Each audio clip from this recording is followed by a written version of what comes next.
Hi, my name is Jenny and welcome to my first video. Today, let's talk about the college financial aid application process. The main things to know about financial aid is that they can either come from the government or from the college you attend, and today we'll be mostly focusing on the federal applications for financial aid. And with the government, there are three different forms of financial aid, the first being federal direct educational opportunity grants, the second being federal work study, and the third being federal student loans. And let's talk about the difference between the three. So for grants, or the federal direct educational opportunity grants, that's a mouthful, you don't have to pay back this money. So the government will award you an amount that you can just use and there's no strings attached. You don't have to pay it back at any point. With federal work study, you're matched with usually a program at your local college or institution, and you'll be able to work up to 20 hours a week part-time while studying, and this will help pay for your education. And these opportunities are again provided by the government. And the third, or federal student loans, are loans that the government will help you with that usually have lower interest than private loans that you'll have to pay back over a long period of time. And financial aid combined with scholarships and savings and maybe a job can be a really great way to help you save for college, as it is really an important and expensive investment into your future. Let's talk about the FAFSA. So if you're like me and you're a high school senior, you've probably heard this word go around all the time. FAFSA, FAFSA, FAFSA, FAFSA, from your family, from your parents, even maybe from your friends. And the FAFSA is the free application for federal student aid, and this is an application to help you against secure student loans or grants from the government. The FAFSA is open from October 1st, 2021 to June 30th, 2022, but again, this kind of varies depending on the year that you apply, so I think it's important for you to just check the application if you're applying after this year's application cycle. And with the FAFSA, it's really important that you apply it as early as possible because a lot of different federal student loans and grants are given on a first come, first served basis. So the sooner that you complete them, the better. So after you watch this video, go and fill it out straight away. Almost every college in the United States accepts the FAFSA, so this will be your main stop when applying for financial aid. It's really important to fill out the FAFSA even if you're not sure if you're going to need it, because the thing is, when colleges say that they meet 100% of your demonstrated need, this isn't always in the form of grants. Sometimes it's in the form of loans, which you don't really want to pay back because if you really can't afford to go to college, you don't want to be in debt to your college. So it's better to fill out the FAFSA so that you have as many opportunities for loans as possible. So either you or your parent or guardian can help you fill out the FAFSA. I was able to fill out my FAFSA myself, which was not that bad, and I think it's good to practice because you do have to fill out your FAFSA for the entire 4 years that you're at college, so not just your first year, as it reflects your financial situation every single year, and that might change. And you'll have to reapply if you want to receive the same loans or grants. With the FAFSA, you will need your parents' tax documentation, so a W-9 form, and also records of your bank statements and also any records that you have of any investments or income that you as a student earn. If you have all these documents together, it really doesn't take that long to fill out. It only took me about an hour and a half.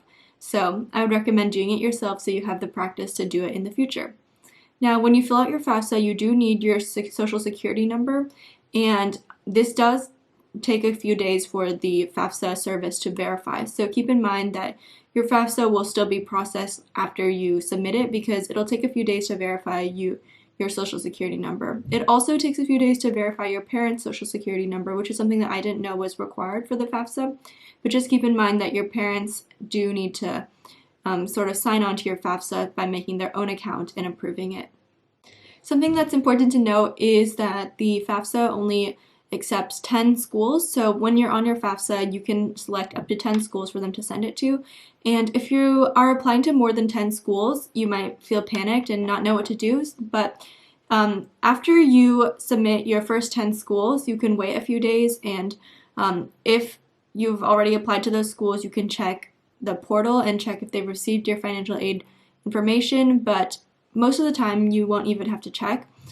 You can just edit your FAFSA and change your schools. And you can do this as many times as you can or that you want to, because after you submit your FAFSA and it's processed, it's been sent to the schools that you've listed. So after it's been processed, you can edit and change and add as many schools as you want and just keep on editing that list of 10 to reflect your entire college list. Another thing that's important to know is that different schools have different priority deadlines for the FAFSA. So to ensure that you get the most aid possible, I would try to apply by your school's priority deadline. And this can change based off of your decision plan, whether you're doing early decision, early application, or regular decision. So different schools will have different plans. Like for me, one of my first schools had a FAFSA priority date of November 1st, and another had November 30th as a priority date. So I'd just be sure to check those so you're aware. So unlike the FAFSA, the CSS is the College Scholarship Service Profile, and it is administered through the College Board Organization. Many schools require the CSS profile in conjunction with the FAFSA, and this is to help them determine how much aid them as a school can award to you. With the CSS profile, you need much of the same information as the FAFSA, although it does go in depth, asking for things like your siblings' educational costs, your medical expenses, and other ways to gauge your family's estimated financial contribution per year, which is kind of the end result of the CSS that they'll be sending to each school. The CSS profile is not free, unlike the FAFSA, and it costs $25 for an initial creation or an initial score send, and $16 per additional school. But you can send it to as many schools as you want, and you're not limited to that initial 10 like the FAFSA. If your family makes under $100,000 per year, the CSS profile is free.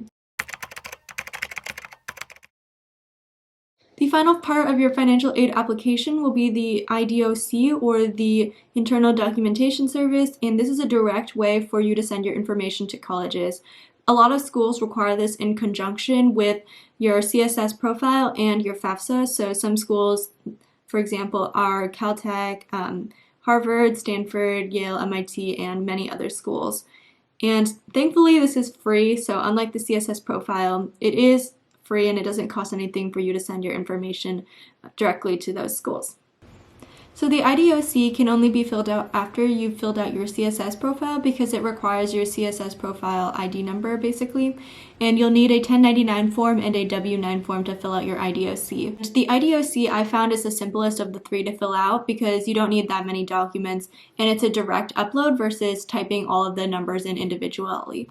Lastly, I just want to remind everyone that financial aid is not the only way to pay for college. There are many other ways, like finding a lot of scholarships, which is something that I can address in another video.